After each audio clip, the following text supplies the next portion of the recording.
A cute child born between my beloved husband and me, but my mother-in-law can't help but blurt out that my son is not cute. To think she can say such a thing about her own grandchild? And to make matters worse, she treats me, her daughter-in-law, as an intruder. Well, if that's the way she feels, then I can do the same.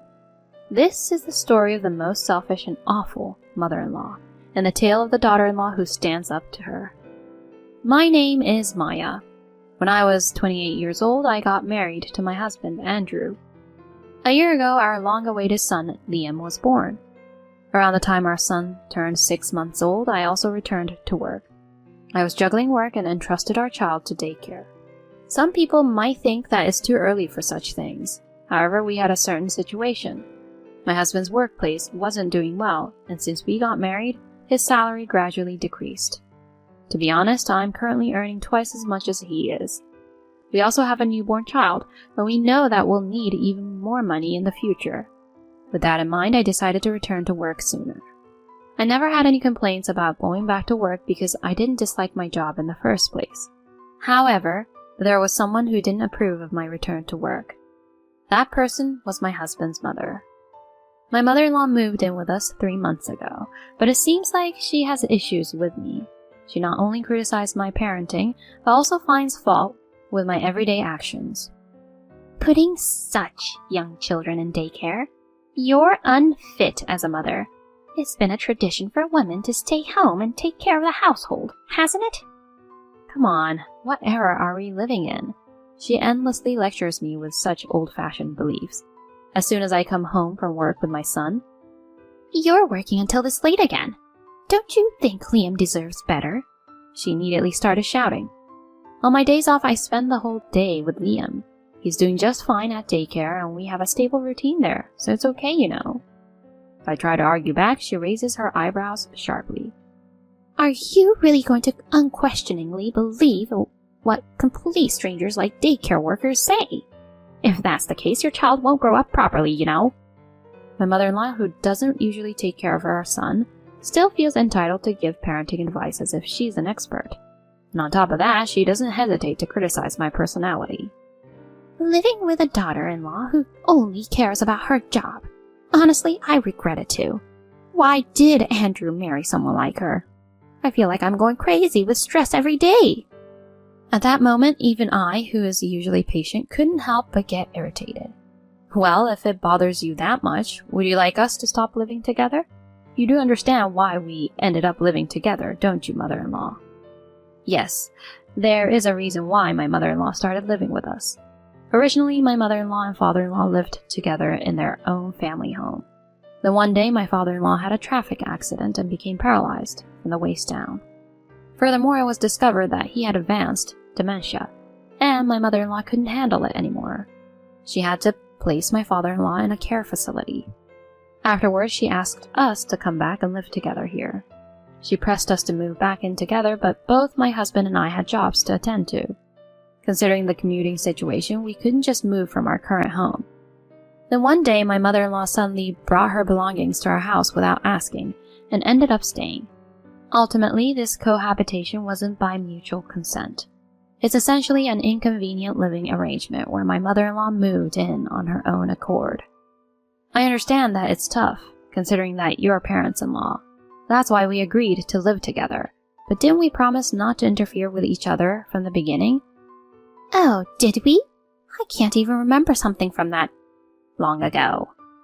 Even though I emphasize the promise, it's clear that my mother-in-law feels completely empowered and knows she won't be kicked out. Her attitude was getting on my nerves. Please, stop this already. We agreed not to interfere, didn't we? We accepted living together with you, right? This isn't how it was supposed to be. You're so noisy. I wonder why Maya isn't as sweet as Luna. Luna is such a well-behaved child. Luna is my husband's younger brother's wife. In my case, she's like a sister-in-law by marriage. Well, she also has a rather unpleasant personality. Or maybe it's better to say she's sly rather than having a bad personality. She became a full-time homemaker shortly after marrying my brother-in-law, and she was very much liked by my mother-in-law. My mother-in-law would unilaterally summon Luna to this house, and the two of them would gossip about me. Hey, Luna, listen to this. Maya, you know, she's still continuing to work. Oh, really? Even though Liam is still so little? It's impressive that she can manage that. See? Right? In that regard, you're doing well by being a stay-at-home wife. You can rest assured even if you have children someday. I deeply respect you, Mom, so I'll do my best. This continuous parade of trying to please each other goes on relentlessly. What's more, they deliberately speak loudly within my earshot. I genuinely disliked the way those two acted. Eventually, Luna, perhaps wanting to be liked by my mother-in-law, started speaking ill of me on her own. Your husband, if I recall correctly, earns about as much as my husband, right? Yet despite that, the fact that you both work means your budgeting skills are lacking, aren't they? Certainly, a few years ago, their salaries might have been similar, but now my husband's is even less. I hadn't told them about my husband's company struggling, partly due to pride. When Luna criticized me, my mother-in-law enthusiastically joined in, and it had become a regular routine. Really? I can't imagine leaving the kids to someone else to take care of when it's my fault for being so bad at making ends meet. Luna, you shouldn't be this kind of wife, okay? Of course. It's because I have super respect for your mother. I can't help it. Oh, Luna. They should have their excessive flattery contest somewhere else, as it was making me feel embarrassed just listening to it. It only added to my stress. I felt like I had reached my limit living with my mother-in-law, so I decided to talk to my husband about it. Hey, it's about your mom. Almost every day she invites Luna over and makes fun of me. Huh? Mom does that? Since I usually get home earlier than my husband, he wasn't aware of me being mistreated. As expected, he had a puzzled expression. Exactly. She promised not to interfere, but she criticizes me for continuing to work. She hangs out with Luna and endlessly badmouths me. I can't take it anymore. After thinking for a while, my husband says something unbelievable. Well, Maya, Luna seems to get along fine with Mom, right? So maybe, Maya, you could try to compromise with Mom a bit? Huh? Hey, were you even listening to me? Mom even denies my personality. How can I compromise with someone like that? When I pressed him on it, my husband scratched his head indifferently. Don't be so uptight. Just try to be like Luna for once. Then Mom will probably like you more. What's that supposed to mean? Pretending to be all sweet to win your mother over? Enough already, I was a fool to seek advice. I felt like there was no one on my side right now, and frustration welled up inside me, more than anger. Next day, the snide remarks from my mother-in-law and sister-in-law continued, as usual. When I started preparing dinner after returning home, I heard a voice like this. Are you planning to make another terrible dinner tonight? You're always cutting corners, and it's really annoying. Well, it's probably because of your job, isn't it? Your mother-in-law and I would never serve our husbands half-hearted meals like this, you know. In my opinion, neither my mother-in-law's cooking nor Luna's deserves any compliments. My mother-in-law's food is overly seasoned and not that tasty, and even for my sister-in-law, who practically lives with us every day, you'd think her domestic skills would be apparent. While muttering complaints in my heart, I silently continued preparing dinner. When my husband returned home, both my mother-in-law and Luna blatantly changed their attitudes, and neither of them harassed me. Because of this, my husband couldn't trust what I said. Just then, an incident occurred. While I was at work, I received a sudden call from the daycare. After learning the details, I quickly contacted my husband and rushed home. There, I found my mother-in-law and my sobbing son. Hold on, Mom. What exactly are you trying to do? Taking Liam away from daycare without permission? When I yelled, my mother-in-law sighed in exasperation and looked at me with a condescending expression as if mocking me. What are you talking about? I did it for the sake of my grandchild. Daycare is just a waste of money. Child rearing is something a mother should do, isn't it? That's your own selfish belief, isn't it? Even though there are circumstances and I left my child in your care without permission, taking them away without consent is just plain rude. It's practically kidnapping. Huh? Kidnapping?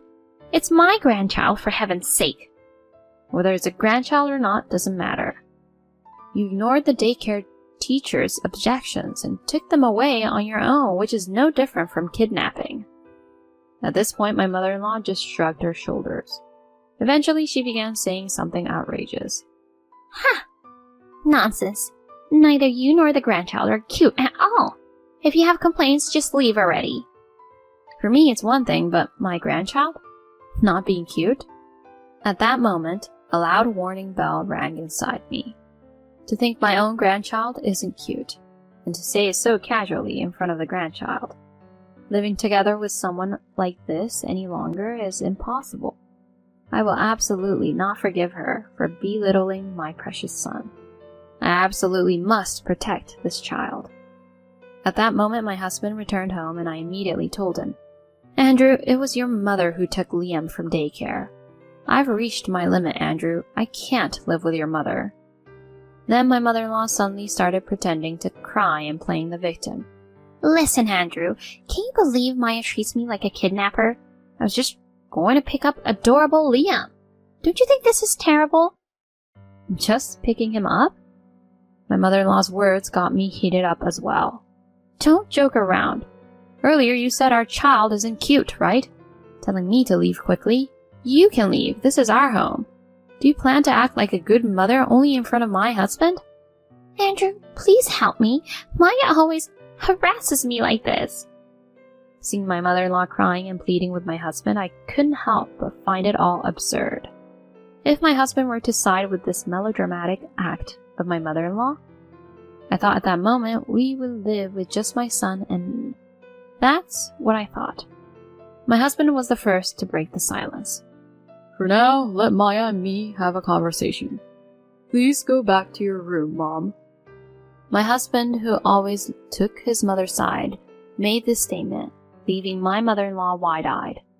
What are you saying? This is about Maya, so why don't you listen to me? Is that how it is? After all I've been through? This time it involves Liam as well, so as parents, Maya and I want to have a proper conversation.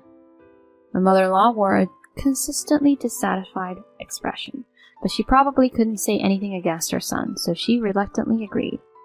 After that, my husband and I talked for hours about this incident and past issues. We reached a certain conclusion, and a few days later we decided to convey the details to my mother-in-law. Mom, sorry for keeping you waiting. We've finally sorted things out. My husband greeted my mother-in-law with a smile. Seeing that smile, my mother-in-law seemed convinced that my husband had taken her side, and happily began speaking. Is that so? Finally, you're getting away from Maya, right? Without paying any attention to my side of the story, my mother-in-law was delighted. She had called my brother-in-law's family over and started talking about me, as usual, bad-mouthing me endlessly. Oh, it's really great. Today we'll finally be able to say goodbye to Maya. Right, Maya? In response to her question, I answered with a smile, of course. Good, then get out quickly. Take that not-so-cute child who looks just like you with you. From now on, this house will be for me, Andrew, and my other son's family. I'll be living there. Bye! Then my husband, who had been silent until then, suddenly opened his mouth. Shall we go, Maya? Huh? Yes, let's go, Andrew. Huh? Huh? It seemed my mother-in-law couldn't quite comprehend it, repeating, huh? Several times. As my husband and I carried our belongings, we headed towards the front door with our family of 3. At that moment, my mother-in-law called out to us. Wait, Andrew, what on earth is going on? We're going to live together in this house, right? What are you talking about?